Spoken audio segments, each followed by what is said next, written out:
We aim to get them all in. We also aim to have very interesting, exciting guests around here because if you have to make your living on the road, then you also have to make a life, as we all do. And you need cool things to keep you excited and interested and keep you rolling down the road. That's books, that's authors, that's songwriters, that's all kinds of things. But most importantly, that's cool crap to see when you get off the exit. Remember to look around when you get off the exit. So joining us today is a returning favorite guest, Rolando Pujol, an award-winning journalist and executive producer of digital content innovation at WABC TV Channel 7 in New York, flagship.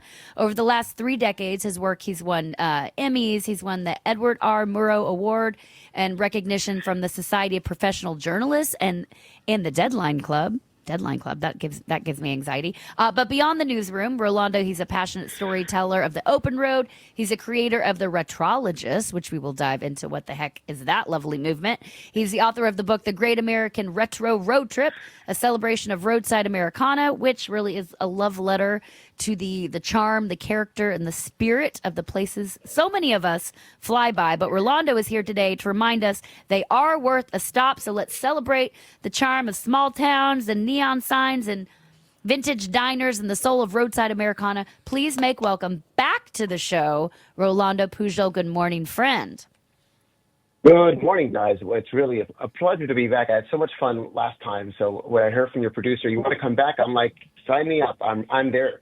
Yay! You remember us. You liked us. He really likes us. I absolutely did. Yeah, it was great. Can I also say, guys, by the way, what Rolando writes on Substack, if you guys are actually on the stack of Sub, you should really be getting on over to his content over there. It's really groovy and so worth a read, and I enjoy it immensely. As a matter of fact, I realized I go on a monthly subscription. I had to actually renew it just now. So there you go. Thank you. Awesome. Welcome back. We love having you.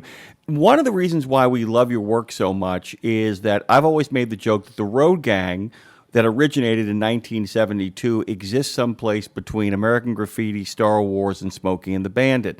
And in many ways, the world that you kind of catalog and the photographs you take, I just wanted to start off with this basic but really kind of broad, sweeping question. There is a whole style of Americana. There's a whole world if we wanted to redesign the often bland world that we live in. We need not reinvent the wheel. We just simply have to get off on an exit ramp and go check out some of the absolutely cool Magoo stuff that is everywhere to be seen across the United States. Is that fair?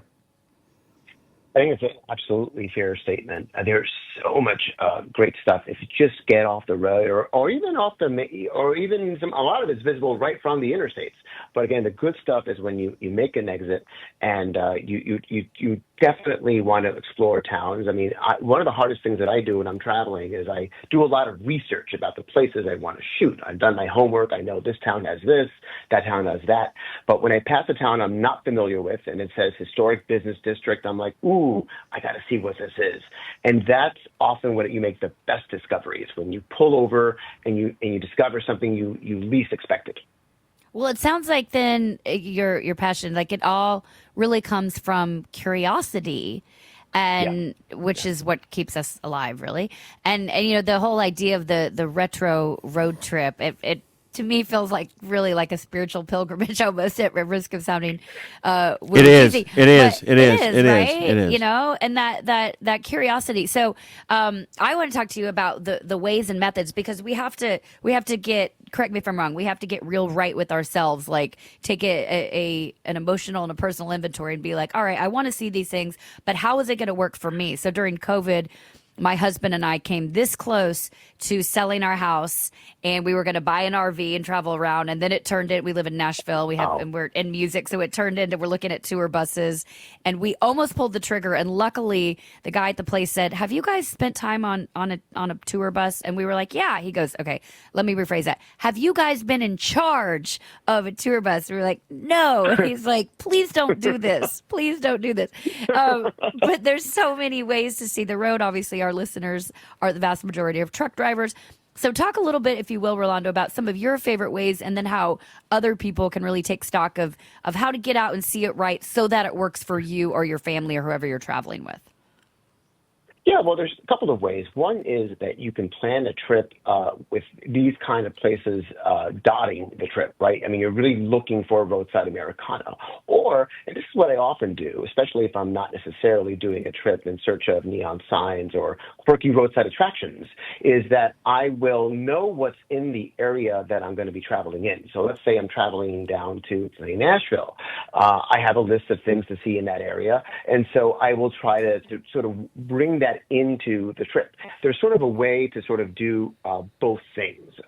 Go to that beach town, say you want to go out to Myrtle Beach or Hilton Head, great. You can spend a week at the beach, but not far from there are these other sites that you can explore that will widen your your view of the world. Because what's neat about roadside Americana is that yes, it's absolutely cool to look at. It's beautiful, it's fun, but it's historic, right? There are things to learn there about how marketing techniques have changed over the world, design, things like that. But then also there are stories, and that's the part that really gets me. Who are these people that run these places? How did this place, this quirky roadside giant or this beautiful neon sign, whose idea was this? And is this family still running this business? Oh, they are, and there's a member of the family right there at the counter. Go inside and have a conversation. That to me is the best thing about this trip. It's the opportunity to talk to people and to get to know people and to find out who your fellow American is. That's what's really fun about this. It's so funny, and I'm he was looking forward to it. We had a friend of ours, the sponsor of this studio is Fastport. The president was here. He's actually in a meeting right now, but having a good time with us. He's really looking forward to this. I know he's listening to it right now. I got to tell you, the joy of this book for a lot of our listeners in particular is the fact that it's laid out in regions. You make it's this beautiful kind of concept for the book is that you kind of divide the country up into very, very kind of specific regions, and then you move through them in different chapters to kind of take us to these places. The joy that hit my heart when I turned to New England and saw Gifts, Pies, and Wild Blueberry Land, because we spend every December as a company up in Columbia Falls, Maine. And so when I saw it, I went, "Oh my God, I know the story there." And I know all the details of what you were kind of digging into. So for a lot of our listeners, this isn't just a matter of them kind of discovering places, but it's places they have seen. Our listeners have seen these places and gone to them and know them or don't know them and haven't given them a chance. And this book in many ways says, hey, you might want to give this a look. So it's not just a matter of what is not known, but what is seen and not known, correct?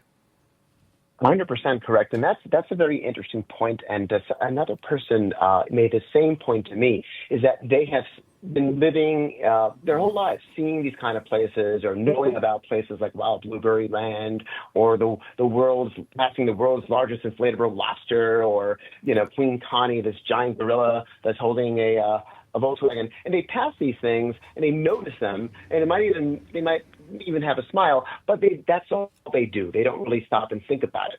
And when they read my book or they start reading my material on Substack or Instagram, they begin to appreciate them a little bit more. And then that makes their day-to-day life more interesting. Because to me, yes, you can use this book as a vacation planner, absolutely. But you can also use it as inspiration to start looking at things on a day-to-day basis in a fresh light. And it makes everything around you, the roadside, the towns you go through, that much more interesting because you become, in a way, like an archaeologist in a way, or you have a mission to look for this, and that's where like the term retrologist comes from, sort of an expert or an observer or somebody who's knowledgeable about retro. That's sort of what you become, and you'll find your day-to-day life, your trips, whenever you're out there away from home, just suddenly gets a lot more interesting.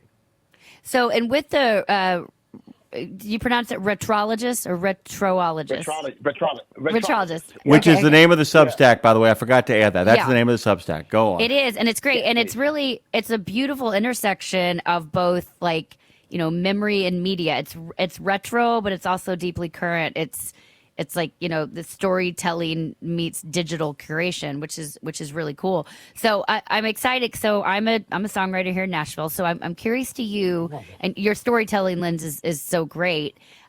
If you were to write a song about a roadside scene or moment, who or what would you want it to be about? Oh, well, about a particular moment in my life in general, Yeah, if you and I are or gonna that you and moment? I are gonna sit down and write a song together. You don't have to write it. I'll write it. You don't have to sing it. I'll sing. Okay, But please, if thank you. is Here, here. there a roadside moment that feels musical to you? Yeah, absolutely. And you could even have some nice natural sound coming from me, the strange noises that emerge from me when I see a sight like this in the car. And it's Yeah, we'll usually when I sample see you something. oohing and ahhing and groaning in the background. Exactly. And it normally involves some form of, oh my God, apologies to God. But, like when I see, let's say, especially when I'm not expecting it, we're driving down, we just got out, and then off in the distance, I see a spinning KFC bucket. Right, from the 70s, let's say. Or there's a giant McDonald's sign, and the McDonald's has not been touched, and it looks like it's one of those old 80s sort of mansard roof McDonald's, and it's just like this place that exists only in your mind from your memory, and then suddenly it's there, and you can once again go inside and sort of commune with your past and with your history, with our shared national heritage. Those moments, that to me is pure joy. And if there's some way to capture that moment in song, when I'm driving down 95, and I had this first experience back as a kid in the 70s, driving down to Miami from New York with my parents, when I would see south of the border, and off in the distance, you could see the huge Pedro observation deck, the big sombrero tower. You're like, oh my God, there it is. Oh my, here we are. It's fun, vacation. That is to me almost like a mystical experience. It's just pure joy, and let's put that to song. Yes. I love it. I love it. Well, because you're bringing back childhood joy, that nostalgia, which is Yep, sorry, Jim, just go, but that's really it. that's what it feels like. Yeah. Well, I'll tell you this, guys. That's right. By the way, and I keep on saying, here's my favorite pages, and then of course I kept I say, well, this page is my favorite, but I do have to go back to a couple of my favorite ones. And remember the song "I've Been Everywhere." I almost want to have a song, Lindsay, called "I've Seen Everything," including Miles the Monster, the Frankenstein Muffler Man, Mr. Bo, and you need to see Mr. Bo to know who Mr. Bo is. The Future House, the Moon Air HVAC. I mean, yeah, it's like, and the things I'm talking about, the page that I'm looking at has a giant King Kong stone monster holding a NASCAR car in his hand, an actual NASCAR car, a giant Paul Bunyan Frankenstein with an axe who is a muffler man. It's an alien on a rocket ship and a giant, almost Monopoly man, Mr. Bo, when you know, looming over a building and a spaceship. And that's one page. That's one page, But this is Lindsay. just one page. That's one page. That's a song right there. And most of this, like most of these, with the exception of Mr. Bo and the guy and the Moon Man, they're in Delaware, which is one of our smallest states. It's a place that, especially when you're on the highway, you zoom right by, right? We're in Delaware. That'll go by in 10 minutes. Okay, now we're in Maryland, right? Or we're in Pennsylvania. But if you just pull over and start exploring Delaware, you start hitting all these crazy places like this, gigantic. And I only learned about Miles the Monster doing research for this book. And when I got a tip about him, I remember I was getting close to deadline on the book, and I'm like, Miles the Monster needs to be in my book. So I got up early on a Saturday morning from New York and headed right down to Delaware and got a picture of him. But yeah, this is what you're finding just on one page in one sliver of one state. So there's just so much out there. Well, and you say, because that's all like what's so great about this all is that's like everything Jim just mentioned. It's all like weird and wild and fun and curious and like what is that, and just joyous. But you say that your goal is to preserve not just places but memories, which really feels like somewhat sacred work here. So do you think that these roadside relics you're finding are they really about the past, or is it more about remembering who we are and bringing that back? You kind of already touched on this, but bringing that back to life, because you can make this joyous absurdity also pretty deep, right? Yeah, exactly right. I mean, it is about celebrating the past, but it is also about like appreciating the present and learning from these places and thinking about what it is about our world today that perhaps is missing that we can pick up from these places. So much of today's retail architecture and construction is fairly bland and simple. McStardunks. You look at fast. I Exactly. I call it Exactly. McStardunks. That's what I call it. Yeah. That's well said, and I love McDonald's, but every time that they take down one of those fun old McDonald's and replace it with a modern glass one, I call them McBoxes because, I mean, they make sense for the company, smaller restaurants, more of an emphasis on drive-through. I sort of understand it, but they take the fun out of it. And what made these places so appealing in the first place and added an additional layer of enjoyment. So I feel like we can learn a lot from these places, but we can also, there's also like a social advocacy element to supporting roadside Americana places because, again, these are real people running these places. The vast majority of these places are not making a ton of money, if at all. They're being kept alive by fumes of love and passion, devotion to family history, respect for a grandfather who started something. People don't want to give up on that. So the fact that we can support them both by visiting, taking pictures, sharing them on social media, but most importantly, stopping inside, having a conversation, buying a coffee, picking up a tchotchke at the souvenir stand, something like that, you're giving something back. And that to me feels really, really good.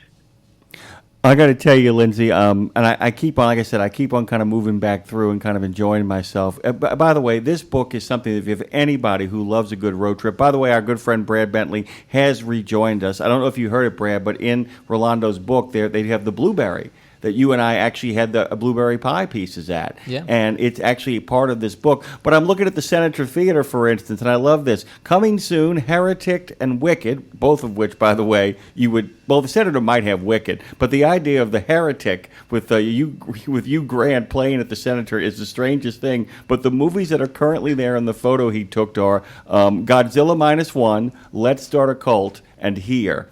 And I just love the idea that there are movie theaters who look like, movie theaters from the olden days who have like Heretic coming soon, which is crazy. I mean, just not. Exactly. It's a good example of the past and present meeting together, the beauty of keeping these places around. Sorry, just vacuuming in the middle of your interview here. Sorry. Oh, No, just good. not sure what that is.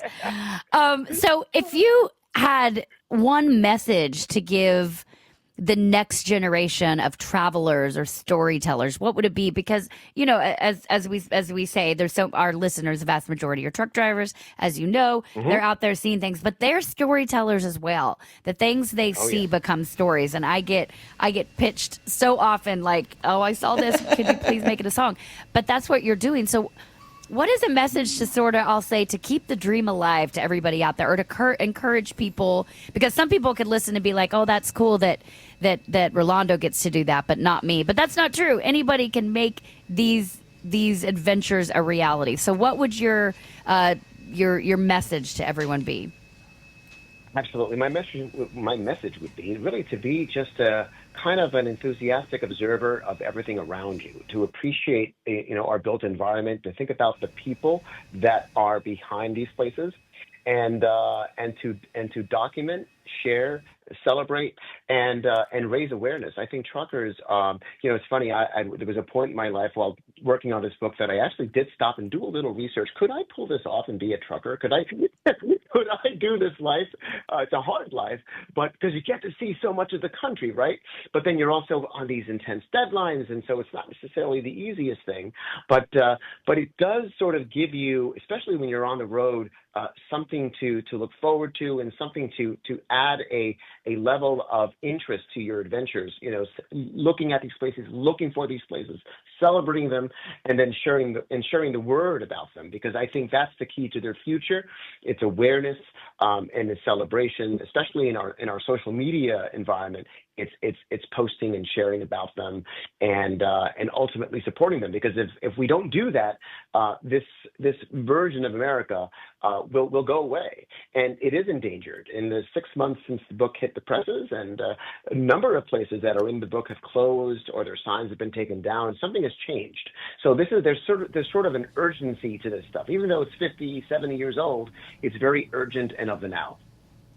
Lindsay, I just want to point out, too, by the way, and I thought about you because I actually think that Texas should actually have its own chapter. I'm just kind of pointing this out. I'm not from Texas. No, I know. It's a tough call. It's a tough call. And by the way, you picked every place. I'm from New Orleans. We're broadcasting from New Orleans right now. Lindsay's in Nashville, and I have to tell you, every place he picked in New Orleans, including the Walgreens on Canal Street, which, by the way, you can't believe that that's there. It's like you just walked into the past. And then he also picked the Peaches.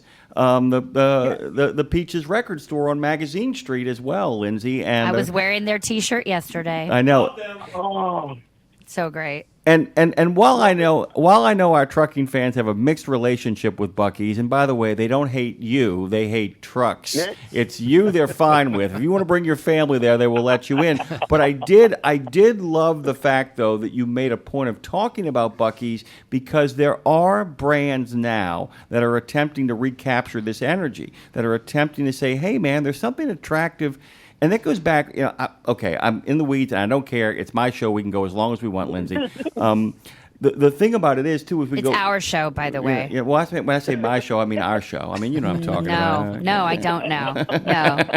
Get it right. Thank you. But the thing about it is that it goes back to the old theory, and I can't remember, Raymond Lowery's theory, that if you want to introduce something new and cool, you've got to wrap it in nostalgia. And that's what Buc-ee's genius is, and there's more people that could benefit from that insight, right? Oh my God, 100%. I think the people behind Buc-ee's, they are marketing geniuses, because they have adapted a classic technique that has worked for countless other roadside attractions. I mean, you think of Walled Rug in South Dakota. You think of south of the border in Dillon, South Carolina.